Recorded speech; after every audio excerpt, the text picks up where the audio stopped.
दोस्तों हम लोग मैग्नेट चैप्टर पढ़ रहे हैं। ठीक है, चुंबक जो होता है चुंबक चैप्टर पढ़ रहे हैं। ठीक है, चुंबक देखिए क्यों जरूरी होता है, क्योंकि चुंबक जो है चुंबक के ही गुण पर आपका सभी जो मशीन होता है, मोटर हो गया, जनरेटर हो गया, ट्रांसफार्मर हो गया, अल्टरनेटर हो गया, ये सभी विद्युत उपकरण जो होता है, इलेक्ट्रिक अप्लायंसेस जो हो जाता है, ठीक है, ये सभी आपका चुंबक के ही गुण पर काम करता है कि सभी क्या है चुंबकीय नियम पर ही काम करता है। अगर आपको चुंबक नहीं आता है तो आपको डीसी मोटर, जनरेटर, ट्रांसफार्मर ये सब समझ में नहीं आ पाएगा। ठीक है, तो देखिए हमारा जो अगला टॉपिक है वो है पोल, ध्रुव। ठीक है, कि पोल क्या होता है कि किसी चुंबक का वह भाग होता है जहाँ से क्या होता है कि चुंबकीय बल रेखा निकलती है या प्रवेश करती है। ठीक है, या चुंबक का जो शक्तिशाली भाग होता है वो क्या होता है, ध्रुव होता है। ठीक है,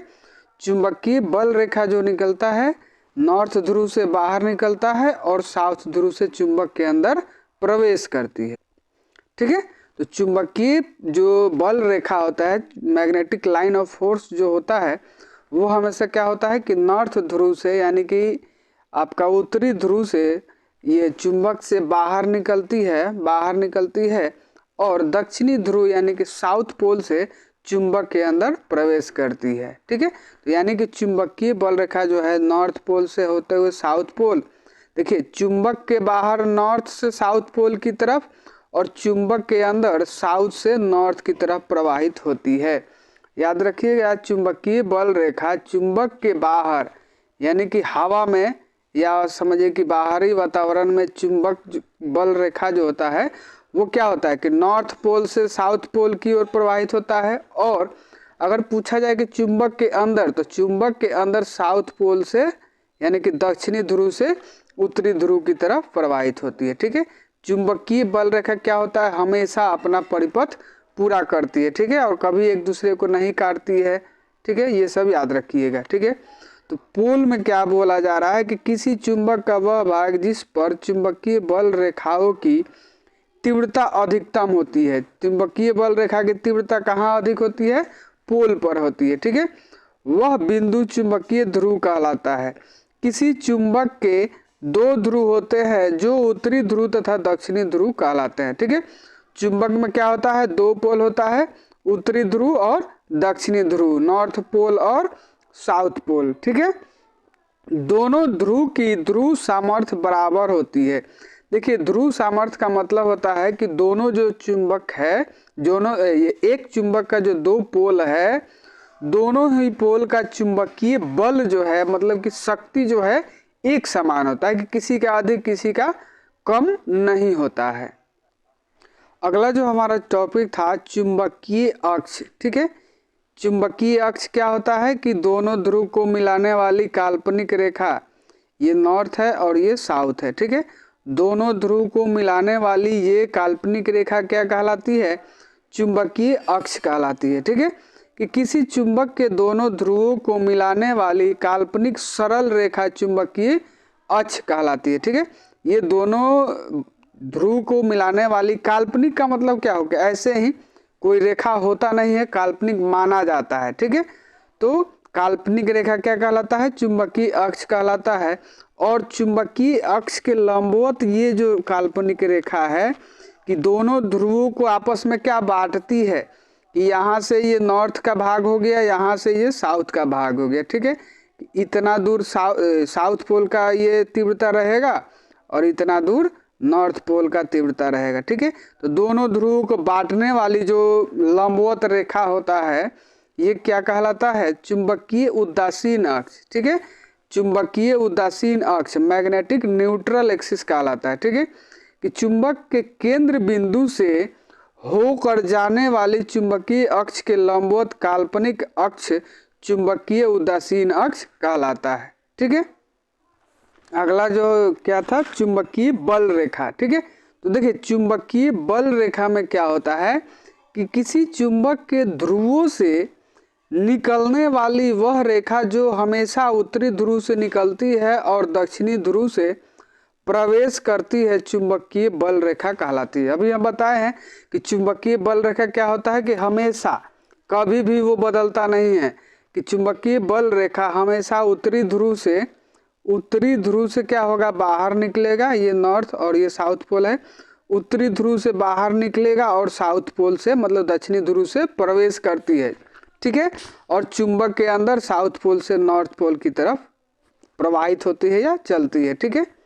तो देखिए चुंबक बल रेखा के गुण, चुंबकीय बल रेखा का गुण, सबसे पहला गुण होता है कि चुंबकीय बल रेखा हमेशा चुंबक के उत्तरी ध्रुव से निकलती है और दक्षिणी ध्रुव से प्रवेश करती है। हमेशा क्या है, नॉर्थ पोल से बाहर निकलेगा और साउथ पोल से प्रवेश करेगा, ठीक है। सभी चुंबकीय बल रेखा हमेशा अपना परिपथ पूरा करती है। जो भी चुंबकीय बल रेखा नॉर्थ पोल से बाहर निकलेगा वो अपना परिपथ पूरा करता है। नॉर्थ पोल से साउथ पोल और फिर साउथ पोल से नॉर्थ पोल चुंबक के अंदर, ये अपना सर्किट यानी कि परिपथ पूरा करता रहता है, ठीक है। कभी भी दो चुंबकीय बल रेखाएं एक दूसरे को नहीं काटती है, क्योंकि दो चुंबकीय बल रेखाओं के बीच रिपल्सन प्रतिकर्षण होता है, ठीक है। यहाँ पर एक नया चीज आ गया, देखिए दोनों जो चुंबकीय बल रेखा, मान लीजिए कि दो चुंबकीय बल रेखा है, ये आपका जो चुंबक हो गया, ठीक है, ये जो आपका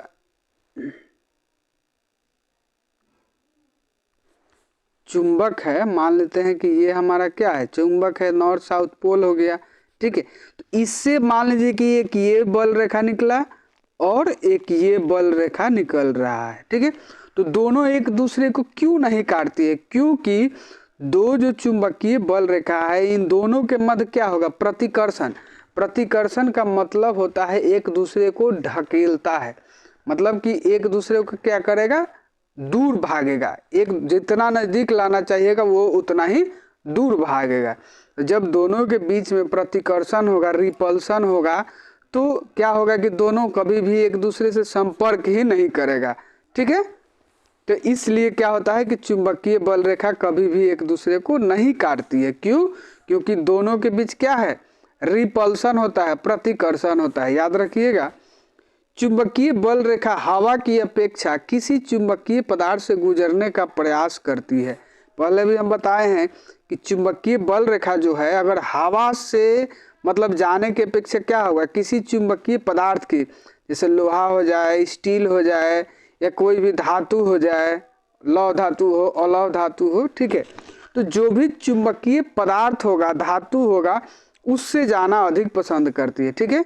कि चुंबकीय बल रेखा हवा की अपेक्षा किसी चुंबकीय पदार्थ से गुजरने का प्रयास करती है, ठीक है। जिस बिंदु पर चुंबकीय क्षेत्र की तीव्रता शून्य होती है वहां कोई भी चुंबकीय बल रेखा नहीं होता है। अब मान लीजिए कि जहां पर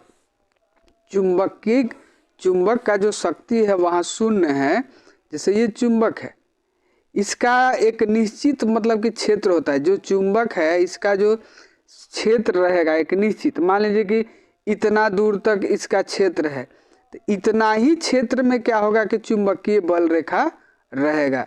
जहाँ पर चुंबक का चुंबकीय बल जो है मतलब कि चुंबक का जो तीव्रता है चुंबकीय क्षेत्र की वो शून्य हो जाता है, वहां पर कोई भी चुंबकीय बल रेखा आपको नहीं मिलेगा, ठीक है।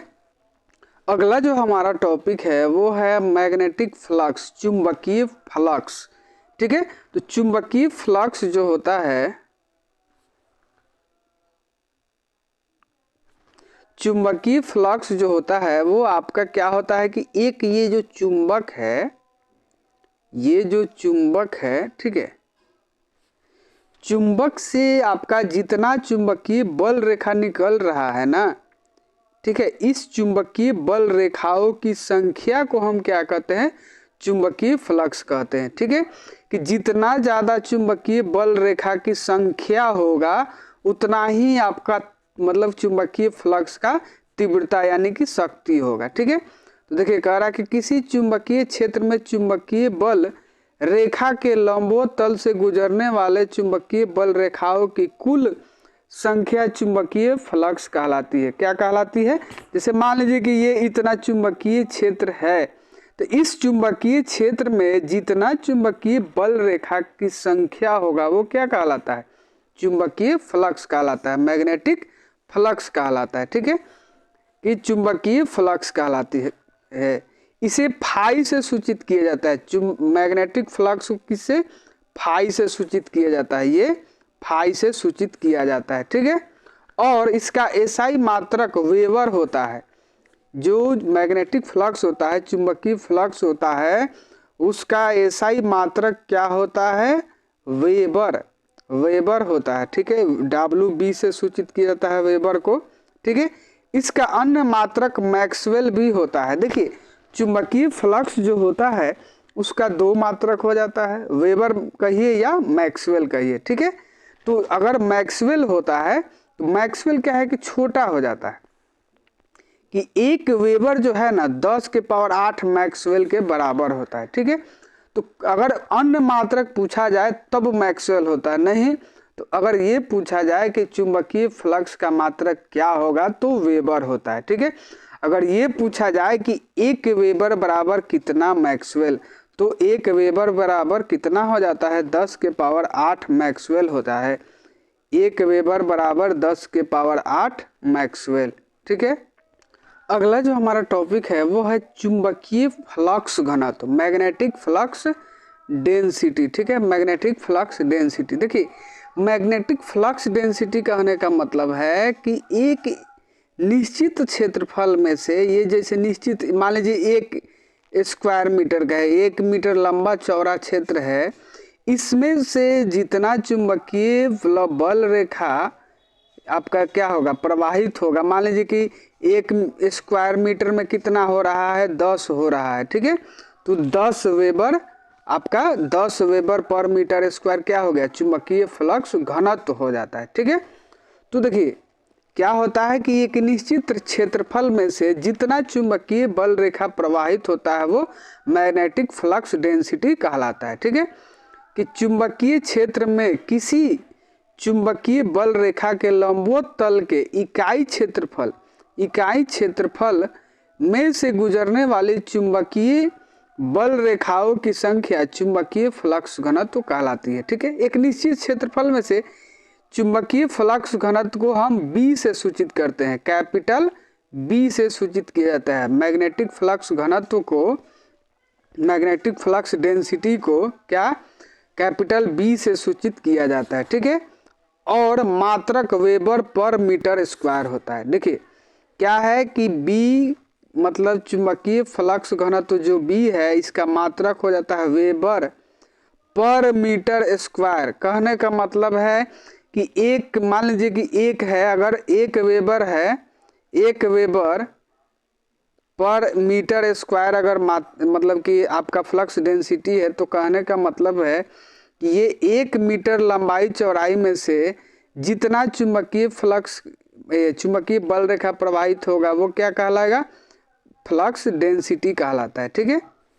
तो ये याद रखिएगा, मैग्नेटिक फ्लक्स डेंसिटी को, चुंबकीय फ्लक्स घनत्व को कैपिटल B से सूचित किया जाता है और मात्रक हो जाता है वेबर पर मीटर स्क्वायर। क्या हो जाता है? वेबर पर मीटर स्क्वायर, ठीक है। चुंबकीय फ्लक्स घनत्व क्या हो गया कि फाई हो गया, फाई बाई A, मतलब B बराबर होता है फाई बाई A, जहां पर आपका फाई का मतलब हो गया मैग्नेटिक फ्लक्स, B बराबर आपका फॉर्मूला हो जाता है कि चुंबकीय फ्लक्स घनत्व B बराबर फाई बाई A, ठीक है। फाई का मतलब यहाँ पर हो गया चुंबकीय फ्लक्स, मैग्नेटिक फ्लक्स। A का मतलब हो जाता है एरिया, एरिया का मतलब हो गया क्षेत्रफल, ठीक है। एरिया का मतलब हो गया क्षेत्रफल। तो यहाँ पर आपको वही है कि चुंबकीय फ्लक्स घनत्व B बराबर phi by A, phi by A है, ठीक है, फाई बटा A, जहां फाई बराबर चुंबकीय फ्लक्स घनत्व, फ्लक्स चुंबकीय फ्लक्स वेबर में, A बराबर चुंबकीय बल रेखाओं के लंबवत तल का क्षेत्रफल, क्षेत्रफल एरिया मीटर स्क्वायर में, ठीक है। अगला जो हमारा टॉपिक है, ठीक है, वो है चुंबकीय क्षेत्र, मैग्नेटिक फील्ड। देखिए मैग्नेटिक फील्ड क्या होता है कि जैसे ये जो एक चुंबक है, ठीक है, चुंबक से जो इस चुंबकीय शक्ति जो है ना, इससे जो चुंबकीय बल रेखा, जितना चुंबकीय बल रेखा निकलता है उतना इस चुंबक का शक्ति ज्यादा होता है। जितना ज्यादा चुंबकीय बल रेखा निकलेगा उतना ही अधिक आपको क्या होगा, इस चुंबक की शक्ति होगा। ठीक है, तो चुंबकीय बल रेखा जितना दूर तक प्रभाव रहता है, कहने का मतलब है कि इस चुंबक का जितना दूर तक ये चुंबकीय बल रेखा का प्रभाव रहेगा, जितना दूर तक शक्ति रहेगा, कहने का मतलब है कि ये चुंबक हो गया, यहाँ पर लोहा का टुकड़ा रख रहे हैं तो नहीं खींच रहा है। लास्ट पॉइंट जहाँ से ये चुंबक क्या कर रहा है, किसी चुंबकीय वस्तु को, लोहा को या स्टील को अपनी ओर क्या कर रहा है, आकर्षित कर ले रहा है। ठीक है, तो ये जो चुंबकीय बल रेखा का जितना दूर तक प्रभाव रहेगा वो क्या कहलाता है, क्षेत्रफल कहलाता है, ये क्षेत्र कहलाता है, मैग्नेटिक फील्ड कहलाता है, चुंबकीय क्षेत्र कहलाता है। ठीक है, तो वही है कि किसी चुंबक के चारों ओर का वह क्षेत्र जहां चुंबकीय बल रेखाओं का प्रभाव होता है, मतलब जहां तक चुंबकीय बल रेखाओं का प्रभाव रहेगा वह उस चुंबक का, ये जितना दूर तक चुंबक का चुंबकीय बल रेखा का प्रभाव रहेगा उतना दूर क्या कहलाएगा, उस चुंबक का चुंबकीय क्षेत्र कहलाता है। वह उस चुंबक का चुंबकीय क्षेत्र कहलाता है। ठीक है, अगला हमारा टॉपिक है मैग्नेटिक सर्किट, चुंबकीय परिपथ। ठीक है, चुंबकीय परिपथ, देखिए चुंबकीय परिपथ का मतलब होता है ना कि जो चुंबकीय बल रेखा है उसका एक जो पूरा सर्किट जो पूरा हो जा रहा है कि नॉर्थ पोल से निकला चुंबक के बाहर और साउथ पोल से चुंबक के अंदर प्रवेश किया और फिर चुंबक के अंदर साउथ पोल से नॉर्थ पोल की तरफ प्रवाहित हुआ। तो ये जो एक पूरा परिपथ ये हुआ, ये क्या कहलाता है, चुंबकीय बल रेखा का एक बंद एवं पूर्ण मार्ग, ये पूरा मार्ग क्या कहलाएगा, एक परिपथ कहलाता है, चुंबक का परिपथ कहलाता है, चुंबकीय परिपथ कहलाता है। ठीक है, कि चुंबकीय बल रेखाओं का पूर्ण एवं बंद मार्ग चुंबकीय परिपथ कहलाता है। यह एक काल्पनिक मार्ग होता है, क्योंकि हम चुंबकीय बल रेखा को देख नहीं सकते हैं इसलिए क्या ये काल्पनिक मार्ग होता है, जो चुंबक के अंदर दक्षिणी ध्रुव से उत्तरी ध्रुव की ओर, अब देखिए ये जैसे चुंबक के अंदर में ये दक्षिणी ध्रुव से उत्तरी ध्रुव की तरफ, ठीक है, और चुंबक के बाहर उत्तरी ध्रुव से दक्षिणी ध्रुव की तरफ होता है। ठीक है, और चुंबक के बाहर उत्तरी ध्रुव से दक्षिणी ध्रुव की ओर होता है। समझ गए होंगे कि चुंबकीय परिपथ किसे कहते हैं, कि ये चुंबकीय बल रेखा का बंद एवं पूर्ण मार्ग क्या कहलाता है, चुंबकीय परिपथ कहलाता है। चुंबकीय परिपथ क्या होता है कि चुंबक के बाहर नॉर्थ से साउथ पोल की तरफ और चुंबक के अंदर साउथ से नॉर्थ पोल की तरफ ये प्रवाहित होता है, ये क्या कहलाता है, चुंबकीय परिपथ कहलाता है। अगला जो हमारा टॉपिक है चुंबकत्व वाहक बल, मैग्नेटोमोटिव फोर्स, इसे एमएफ कहा जाता है, एमएमएफ कहा जाता है। ठीक है, जैसे इलेक्ट्रिक सर्किट में विद्युत परिपथ में ईएमएफ होता है, ईएमएफ होता है, ईएमएफ क्या होता है कि किसी वायर में या तार में, ठीक है, क्या करता है कि इलेक्ट्रॉन को प्रवाह करता है, यानी कि विद्युत धारा के प्रवाह में विद्युत धारा को क्या करता है कि प्रवाह कराता है। ठीक उसी तरह एमएमएफ जो है, मैग्नेटोमोटिव फोर्स जो है, कि क्या करता है कि चुंबकीय बल रेखा को चुंबकीय सर्किट में प्रवाहित कराता है। जैसे ये जो चुंबकीय परिपथ हुआ ना, ये जो चुंबकीय परिपथ हुआ, इसमें चुंबकीय बल रेखा को प्रवाहित कराने वाला जो बल होता है कि जिसके कारण चुंबकीय बल रेखा अपना परिपथ पूरा करती है, क्या कहलाता है, एमएमएफ, मैग्नेटोमोटिव फोर्स, चुंबकत्व वाहक बल कहलाता है। क्या कहलाता है, एमएमएफ, मैग्नेटोमोटिव फोर्स, चुंबकत्व वाहक बल कहलाता है। ठीक है, कि चुंबकीय परिपथ में चुंबकीय बल रेखाओं को प्रवाहित कराने वाला बल चुंबकत्व वाहक बल कहलाता है, चुंबकत्व वाहक बल कहलाता है। ठीक है, कि चुंबकीय परिपथ में चुंबकीय बल रेखाओं को प्रवाहित कराने वाला बल चुंबकत्व बल कहलाता है, यानी कि MMF मैग्नेटोमोटिव फोर्स कहलाता है। ठीक है, चुंबकत्व वाहक बल किसी परिपथ में टर्न की संख्या तथा परिपथ में प्रवाहित धारा के गुणनफल के बराबर होता है।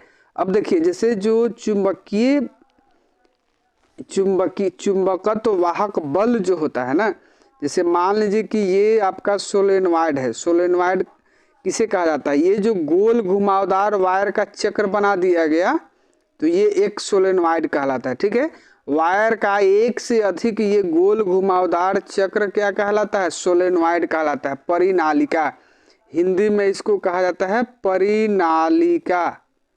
ठीक है, परिनालिका याद रखिएगा, सोलेनॉइड। तो जब एक सोलेनॉइड में क्या किया जाता है कि विद्युत धारा प्रवाहित करके और उसके अंदर क्या चुंबकीय पदार्थ, जैसे स्टील रख दिया जाए या नर्म लोहा रख दिया जाए, नर्म लोहा का टुकड़ा अगर रख दिया जाए, नर्म लोहा, ठीक है, तो वो क्या होता है कि चुंबक बन जाता है। ठीक है, तो इस चुंबक का जो MMF का मान रहेगा, MMF मैग्नेटोमोटिव फोर्स, वो किस पर निर्भर करेगा? तो ये जो वायर है इसका कितना टर्न है, 1000 है, 2000 है, यानी कि वायर का जो टर्न होगा, जितना ज़्यादा टर्न होगा वो, और जो इससे प्रवाहित करंट जो है, विद्युत धारा जो दिया जाएगा वायर में, वो इन दोनों के गुणनफल के बराबर होता है। कौन? MMF। तो वही कह रहा है कि चुंबकत्व वाहक बल किसी परिपथ में टर्न की संख्या, टर्न की संख्या का मतलब ये जो वायर का टर्न बनाया गया है, जो वाइंडिंग किया गया है, ये इसकी टर्न की संख्या। ठीक है, तथा परिपथ में प्रवाहित विद्युत धारा, विद्युत धारा का मतलब विद्युत धारा होता है। ठीक है, इसमें से हम जो सप्लाई दे रहे हैं, इसका धारा, विद्युत धारा 5 एम्पियर है या 10 एम्पियर है या 20 एम्पियर है, कितना दे रहे हैं उस पर निर्भर करता है। तो धारा के गुणनफल के बराबर होता है। ठीक है, अर्थात MMF बराबर क्या हो जाएगा? FM से सूचित किया जाता है, M ये मैग्नेटोमोटिव फोर्स को। ठीक है, FM से चुंबकत्व, ये जो मैग्नेटोमोटिव फोर्स है ना, इसे FM से सूचित किया जाता है। किससे? FM से। ठीक है, देख लेते हैं। FM बराबर N इंटू आई होता है। FM बराबर N इंटू आई। N का मतलब हो जाता है टर्न की संख्या और I का मतलब हो जाता है विद्युत धारा, करंट, एम्पियर में। ठीक है, तो कह रहा है कि जहाँ F बराबर चुंबकत्व वाहक बल, F बराबर चुंबकत्व वाहक बल, FM बराबर क्या? चुंबकत्व वाहक बल। N बराबर टर्न की संख्या, टर्न की संख्या किसका? ये वायर का जो टर्न संख्या है, क्वाइल का जो टर्न संख्या है। ठीक है, I बराबर क्या होता है? प्रवाहित धारा, एम्पियर में, इसका मात्रक एम्पियर टर्न होता है। देखिए, जो आपका मैग्नेटोमोटिव फोर्स है, MMF है, MMF है, इसका मात्रक क्या हो जाएगा? Ampere, ampere turn, ampere turn मात्रक होता है। याद रखिएगा, मैग्नेटोमोटिव फोर्स का मात्रक क्या होता है? Ampere turn. ठीक है, अगला हमारा जो टॉपिक है वो है रिलक्टेंस। रिलक्टेंस, देखिए रिलक्टेंस क्या होता है? एक प्रकार का समझिए कि रेजिस्टेंस है। क्या है? रेजिस्टेंस। जो हमारा विद्युत परिपथ में रेजिस्टेंस होता है, प्रतिरोध होता है, सेम वही ये क्या है? आपका रिलक्टेंस होता है। ठीक है, कि जैसे विद्युत धारा के प्रवाह में रेजिस्टेंस क्या करता है? बाधा उत्पन्न करता है, रुकावट उत्पन्न करता है। कि विद्युत परिपथ में विद्युत धारा के प्रवाह में क्या करता है? रेजिस्टेंस बाधा उत्पन्न करता है, कि करंट को प्रवाह होने में रुकावट उत्पन्न करता है। ठीक उसी तरह किसी चुंबकीय परिपथ में क्या करता है कि रिलक्टेंस जो होता है, रिलक्टेंस, वो चुंबकीय बल रेखा के प्रवाह में बाधा उत्पन्न करता है, रुकावट उत्पन्न करता है। ठीक है, तो जो चुंबकीय ये रिलक्टेंस होता है, इसे RM से सूचित किया जाता है। RM से, R से रेजिस्टेंस होता है और RM से रिलक्टेंस होता है, ये याद रखिएगा। तो कहा जा रहा है कि किसी चुंबकीय परिपथ में चुंबकीय बल रेखाओं के प्रवाह में उत्पन्न बाधा रिलक्टेंस कहलाता है। क्या हो रहा है कि चुंबकीय परिपथ में चुंबकीय बल रेखाओं के प्रवाह में क्या कर रहा है, बाधा उत्पन्न कर रहा है, तो वो क्या कहलाता है, रिलक्टेंस कहलाता है। कि विद्युत परिपथ के रेजिस्टेंस की तरह कार्य करता है। रिलक्टेंस क्या करता है, विद्युत परिपथ के रेजिस्टेंस यानी कि प्रतिरोध की तरह कार्य करता है। ठीक है, इसे Rm से सूचित किया जाता है। रिलक्टेंस को क्या करते हैं, Rm से सूचित किया जाता है। रिलक्टेंस को Rm से सूचित किया जाता है। ठीक है, और इसका मात्रक एम्पियर टर्न प्रति वेबर होता है। एम्पियर टर्न प्रति वेबर होता है। जो रिलक्टेंस है इसका मात्रक क्या हो जाता है, एम्पियर टर्न प्रति वेबर। ये मात्रक सबका याद रखिएगा, लिख लीजिएगा, याद रखिएगा कि रिलक्टेंस का मात्रक क्या होता है, तो एम्पियर टर्न प्रति वेबर। ठीक है, कि आर एम बराबर F M by W B. कैसे, तो जो मैग्नेटोमोटिव फोर्स जो है उसे हम किससे सूचित करते थे, एफ एम से। मैग्नेटोमोटिव फोर्स यानी कि चुंबकत्व वाहक बल जो होता था उसको हम लोग एफ एम से सूचित करते थे। एफ एम का मात्रक क्या था, एम्पियर टर्न। क्या था, एम्पियर टर्न। एम्पियर टर्न, तो यहाँ पर एम्पियर टर्न प्रति वेबर है, तो एम्पियर टर्न के जगह पर हम एफ एम लिख सकते हैं, और वेबर तो वेबर है। ठीक है, तो कहने का मतलब है कि यहाँ पर हमें क्या हुआ कि एक फॉर्मूला मिल गया। क्या फॉर्मूला मिल रहा है कि अगर मान लीजिए कि आर एम बराबर क्या हो गया, एफ एम बटा में डब्ल्यू बी। ठीक है, इसमें से कोई दो दे देगा और तीसरा पूछा जा सकता है। ठीक है, ये भी याद रखिएगा। आर एम का मतलब हो गया रिलक्टेंस, एफ एम का मतलब हो गया मैग्नेटोमोटिव फोर्स, वेबर क्या हो गया, मात्रक, ये वेबर फ्लक्स का मात्रक हो गया। ठीक है, अगला जो हमारा टॉपिक है वो है चुंबकशीलता, परमेबिलिटी। क्या है, चुंबकशीलता, परमेबिलिटी। ठीक है, परमेबिलिटी, चुंबकशीलता।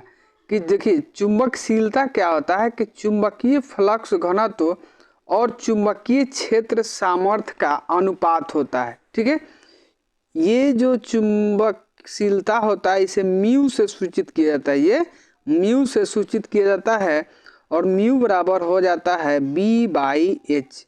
ठीक है, जहां आपका बी क्या हो गया कि चुंबकीय फ्लक्स घनत्व, चुंबकीय फ्लक्स घनत्व यानी कि डेंसिटी। ठीक है, और बटा में हो जाता है ये चुंबकीय क्षेत्र सामर्थ्य।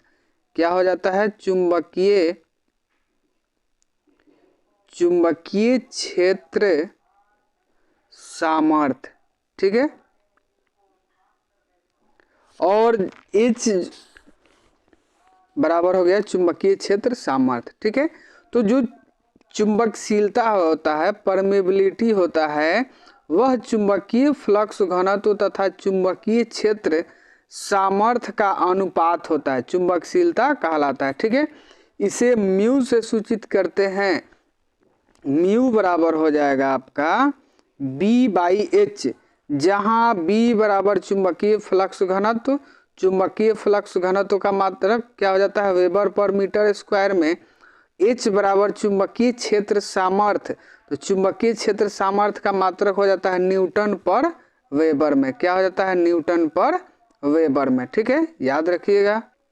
अगला हमारा टॉपिक है चुंबकीय क्षेत्र तीव्रता, मैग्नेटिक फील्ड इंटेंसिटी। चुंबकीय क्षेत्र तीव्रता, मैग्नेटिक फील्ड इंटेंसिटी। ठीक है, कि चुंबकीय क्षेत्र में किसी बिंदु पर रखे इकाई ध्रुव पर लगने वाला बल उस चुंबकीय क्षेत्र की तीव्रता कहलाता है। देखिए जैसे कि मान लीजिए कि जो ये चुंबक है, ठीक है, इससे जो चुंबकीय बल रेखा निकल रहा है। ठीक है, अब मान लीजिए कि यहाँ पर कोई भी वस्तु रखा जा रहा है। ठीक है, तो कह रहा है कि चुंबकीय क्षेत्र में किसी बिंदु पर रखे इकाई ध्रुव पर लगने वाला बल। अब इस जो पदार्थ है, जो चुंबकीय पदार्थ है, इसको ये चुंबक अपने ध्रुव की तरफ कितनी तीव्रता से खींचता है, कितना अधिक बल लगाकर खींचता है, वो उसका उस चुंबकीय क्षेत्र का क्या कहलाता है? तीव्रता कहलाता है। उस चुंबक का उस चुंबकीय क्षेत्र की तीव्रता कहलाता है कि ये जो चुंबक है इस धात्विक पदार्थ को अपनी ओर कितनी तीव्रता से खींचता है। ठीक है, चुंबकीय क्षेत्र तीव्रता को H से सूचित किया जाता है। मैग्नेटिक फील्ड इंटेंसिटी को H से सूचित किया जाता है। ठीक है, H बराबर हो जाता है Fm/L। Fm का मतलब क्या हो गया? Magnetomotive force. हम लोग पढ़े हैं कि H बराबर होता है Fm/L। L का मतलब हो जाता है लंबाई। L का मतलब L का मतलब क्या हो गया? लंबाई। किसका? तार का, मीटर में। ठीक है, H बराबर हो जाता है, H बराबर हो गया मैग्नेटिक फील्ड इंटेंसिटी, चुंबकीय क्षेत्र तीव्रता, बराबर हो जाता है Fm/L। Fm का मतलब हो जाता है मैग्नेटोमोटिव फोर्स, L का मतलब हो जाता है तार की लंबाई मीटर में। ठीक है, Fm को हम लोग क्या लिख सकते हैं? N × I लिख सकते हैं। N × I लिख सकते हैं, जहां N का मतलब हो जाता है टर्न की संख्या, N का मतलब हो जाता है टर्न की संख्या, और I का मतलब हो जाता है करंट का मान। ठीक है, करंट का मान। ठीक है, वह दिया जा रहा है कि जहां H बराबर चुंबकीय क्षेत्र तीव्रता, देखिए चुंबकीय क्षेत्र तीव्रता का मात्रक हो गया एम्पियर टर्न पर मीटर में, एम्पियर टर्न पर मीटर में। ठीक है, Fm बराबर हम लोग जानते हैं कि चुंबकीय वाहक बल, जिसे हम एम्पियर टर्न में मापते हैं। N बराबर टर्न की संख्या, I बराबर विद्युत धारा एम्पियर में, L बराबर क्वाइल की लंबाई, लंबाई किसमें? मीटर में। ठीक है, अगला जो हमारा टॉपिक है वो है इकाई ध्रुव, यूनिट पोल। ठीक है, तो यूनिट पोल देखिए क्या होता है कि निर्वात में 1 मीटर दूरी पर रखे दो ऐसे ध्रुव जो एक दूसरे पर 1 न्यूटन बल आरोपित करता है, इकाई ध्रुव कहलाता है। जैसे निर्वात का मतलब होता है जहां से हवा नहीं हो। निर्वात का मतलब हो गया कि हवा नहीं है, और निर्वात में क्या हो गया कि 1 मीटर की दूरी पर 2 चुंबक रखा गया है। ठीक है, कि क्या कह रहा है कि निर्वात में 1 मीटर दूरी पर रखे 2 ऐसे ध्रुव जो एक दूसरे पर, ये क्या करेगा? मान लीजिए कि ये 2 पोल जो है एक दूसरे पर कितना खिंचाव बल, कितना? 1 न्यूटन बल आरोपित करता है। एक दूसरे को खींचने के लिए 1 न्यूटन बल आरोपित करता है, तो क्या कहलाता है? इकाई ध्रुव कहलाता है। ठीक है, ये कभी कभी पूछ देता है कि इकाई ध्रुव क्या होता है, या ये पूछ देगा कि निर्वात में 1 मीटर दूरी पर रखे 2 ध्रुव एक दूसरे पर 1 न्यूटन का बल आरोपित करता है, तो क्या कहलाता है? तो इकाई ध्रुव कहलाता है। ठीक है, अगला जो हमारा टॉपिक है वो है अवशिष्ट चुंबक। अवशिष्ट चुंबक यानी कि रेसिडुअल मैग्नेट। ठीक है, देखिए आपका जो जनरेटर होता है ना, जनरेटर, अल्टरनेटर, जिससे विद्युत धारा उत्पन्न किया जाता है, उसके काम करने का सबसे बड़ा जो खासियत ये होता है रेसिडुअल मैग्नेट। अगर रेसिडुअल मैग्नेट नहीं हो तो जो सेल्फ एक्साइटेड जनरेटर होते हैं वो आपका काम नहीं करेगा। सेल्फ एक्साइटेड, स्व उत्तेजित जिसे कहा जाता है, सेल्फ एक्साइटेड जनरेटर जो होता है वो काम नहीं करेगा यदि आपका अवशिष्ट चुंबक नहीं रहे। ठीक है, जनरेटर पढ़ेंगे उस समय देख लेंगे।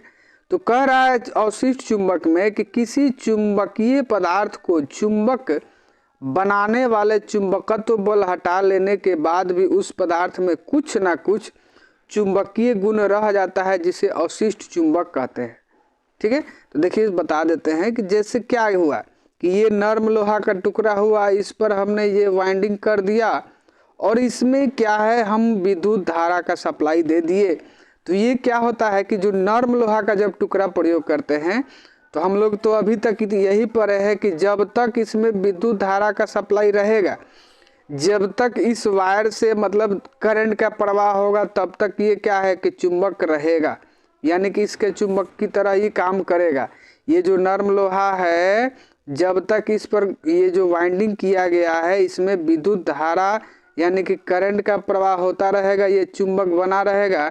जैसे ही हमने क्या किया कि ये करंट हटा लिया, यानी कि क्या किया कि इसका जो विद्युत धारा हम लोग सप्लाई दे रहे थे, विद्युत धारा हटा लिया है, ठीक है। चुंबक जिसके कारण बन रहा था वो बल हटा लिए। इस नर्म लोहा को चुंबक बनाने वाले बल को यानी कि विद्युत धारा को हमने क्या किया, हटा लिया। तो विद्युत धारा जैसे ही हटाए, इसका चुंबकीय गुण क्या होना चाहिए, समाप्त हो जाना चाहिए। समाप्त हो जाता है, मगर ये जो नर्म लोहा है इसमें कुछ चुंबकीय गुण रह जाता है, कुछ चुंबकीय गुण रह जाता है, और जो रह जाता है वो क्या कहलाता है, रेसिडुअल मैग्नेट कहलाता है, अवशिष्ट चुंबक कहलाता है। क्या कहलाता है, अवशिष्ट चुंबक कहलाता है, ठीक है, अवशिष्ट चुंबक कहलाता है, रेसिडुअल मैग्नेट कहलाता है, ठीक है, याद रखिएगा। अब अगला जो हमारा टॉपिक है वो है धारण शक्ति, रिटेंट VT। देखिए रिटेंट VT का मतलब होता है ना कि कोई भी जो चुंबकीय पदार्थ है, वो लोहा है, सोना है, चांदी है, तांबा है, या स्टील है, या निकेल है, तो कोई भी चुंबकीय पदार्थ जो कितना चुंबकीय बल को मतलब कि अपने अंदर धारण करके रख रहा है, तो सबसे अधिक जो धारण शक्ति होता है वो स्टील का होता है। किसका होता है, स्टील का। याद रखिएगा, जो चुंबकीय धारण शक्ति होता है वो सबसे अधिक स्टील का होता है। किसका होता है, स्टील का। इसलिए परमानेंट चुंबक बनाने के लिए, यानी कि अस्थाई चुंबक, कि जिसका चुंबकीय गुण बहुत दिनों तक रहे, वो अस्थाई चुंबक कहलाता है, परमानेंट मैग्नेट कहलाता है, ठीक है। परमानेंट मैग्नेट बनाने के लिए हम लोग स्टील का प्रयोग करते हैं। क्यों, क्योंकि स्टील का जो चुंबकीय धारण शक्ति होता है सबसे ज़्यादा होता है, ठीक है। चुंबकीय धारण शक्ति का मतलब होता है कि जो जितना देर तक यानी कि जितना अधिक दिनों तक चुंबकीय गुण को अपनी और अपने अंदर धारण करके रखता है, वह उसका धारण शक्ति ज़्यादा कहलाएगा। मतलब जितना देर तक, जितना दिनों तक चुंबकीय गुण अपने अंदर रखेगा, वो उतना ही ज़्यादा उसका धारण शक्ति कहलाएगा, ठीक है।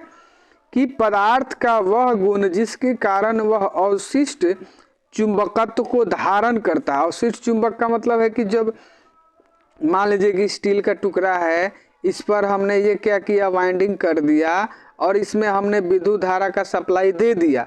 अब ये चुंबक बन गया, नॉर्थ और साउथ पोल बन गया। अब इस पर से जब हम सप्लाई हटा लेंगे, सप्लाई हटाने के बाद भी इसका जो चुंबकीय गुण है बहुत ज़्यादा है। तो बहुत ज़्यादा है कहने का मतलब क्यों ज़्यादा है, क्योंकि इसमें अवशिष्ट चुंबक का मान क्या है, अधिक है। जितना ज़्यादा अवशिष्ट चुंबक ये अपने अंदर रखेगा, ठीक है, उतना ही ज़्यादा इसकी धारण शक्ति कहलाएगी, ठीक है। तो धारण शक्ति कहलाता है, क्या कहलाता है, कि पदार्थ का वह गुण जिसके कारण वह अवशिष्ट चुंबकत्व को धारण करता है, धारण शक्ति कहलाता है। इसके आधार पर ही चुंबक बनाने के लिए पदार्थों का चयन किया जाता है। देखिए, जिसका धारण शक्ति कम होगा वो क्या किया जाता है, इलेक्ट्रोमैग्नेट बनाने के लिए या टेम्पोररी मैग्नेट बनाने के लिए प्रयोग किया जाता है। टेम्परेरी जो हो जाता है, टेम्परेरी मतलब कि टेम्परेरी कहने का मतलब हुआ कि जो बहुत मतलब कि कुछ समय के लिए, ठीक है, अस्थाई नहीं है, अस्थाई है। क्या है, अस्थाई चुंबक बनाया जाता है कि जिसका चुंबकीय गुण कुछ समय के लिए रहता है, ठीक है, यानी जब तक विद्युत धारा का प्रवाह किया जा रहा है वो चुंबक का गुण है, और जैसे ही विद्युत धारा का मतलब बंद कर दिया गया, उसका चुंबकीय गुण समाप्त हो जाता है, तो वो टेम्पोररी मैग्नेट कहलाता है, अस्थाई चुंबक कहलाता है, ठीक है। तो अस्थाई चुंबक बनाने के लिए हम लोग किसका प्रयोग करते हैं, सॉफ्ट आयरन। सॉफ्ट आयरन यानी कि नर्म लोहा। किसका, नर्म लोहा। नर्म लोहा का प्रयोग किया जाता है। क्यों, क्योंकि नर्म लोहा का धारण शक्ति कम होता है, यानी कि वो अवशिष्ट चुंबकत्व को अपने अंदर कम रखता है, तो वो क्या होता है, ये मतलब टेम्पोररी मैग्नेट बनाया जाता है। अब स्टील हो गया, स्टील क्या करता है कि अपने अंदर बहुत अधिक रेसिडुअल मैग्नेट को रखता है। अवशिष्ट चुंबक को अपने अंदर क्या करता है, बहुत ज़्यादा रख लेता है। तो बहुत ज़्यादा रख लेता है तो उसका प्रयोग हम लोग कहाँ करते हैं, ये परमानेंट मैग्नेट, यानी कि जिसका चुंबकीय गुण बहुत दिनों तक रहता है वो परमानेंट मैग्नेट या अस्थाई चुंबक कहलाता है। ठीक है, तो अस्थाई चुंबक बनाने के लिए स्टील का प्रयोग किया जाता है क्योंकि उसका चुंबकीय गुण क्या होता है, बहुत अधिक दिनों तक रहता है। ठीक है, इस वीडियो के लिए इतना ही, फिर आगे और जो चुंबक बचा हुआ है बता देंगे। ठीक है, थैंक यू दोस्तों। वीडियो अच्छा लगे तो वीडियो को लाइक करिएगा, चैनल को सब्सक्राइब करिएगा। थैंक यू, जय हिंद।